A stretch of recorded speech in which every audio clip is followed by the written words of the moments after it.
On voit bien que depuis plusieurs mois, il prépare psychologiquement les Français à une aventure militaire en Ukraine. C'est ça la réalité. Je pense qu'il vit dans un monde parallèle.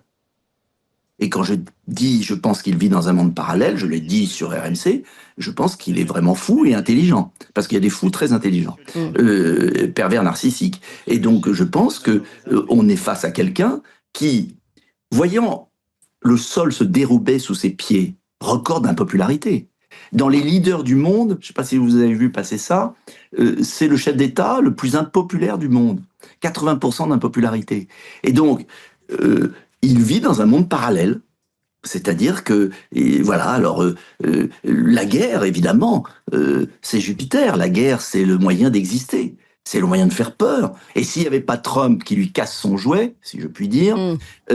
eh bien, je peux vous dire que nous aurions déjà des soldats là-bas. Ce grand cinéma sur le service national, avec cette mise en scène grotesque, euh, ça, ça s'inscrit dans cette succession de communications avec notamment le chef d'état-major qui nous Mm. invite avec joie, perdre nos enfants, etc., etc. Et c'est ça qui est grave. C'est mourir pour la France.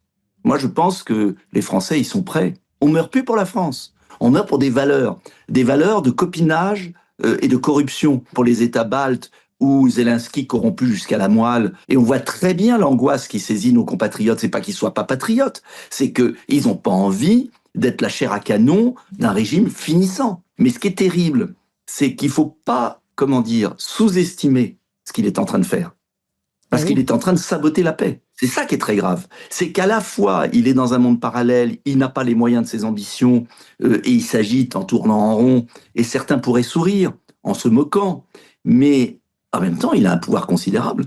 Et voilà pourquoi je regrette que les forces d'opposition, comme je le réclame depuis des mois, ne votent pas la destitution pour l'empêcher de nuire. Car l'enjeu aujourd'hui, c'est de l'empêcher de nuire.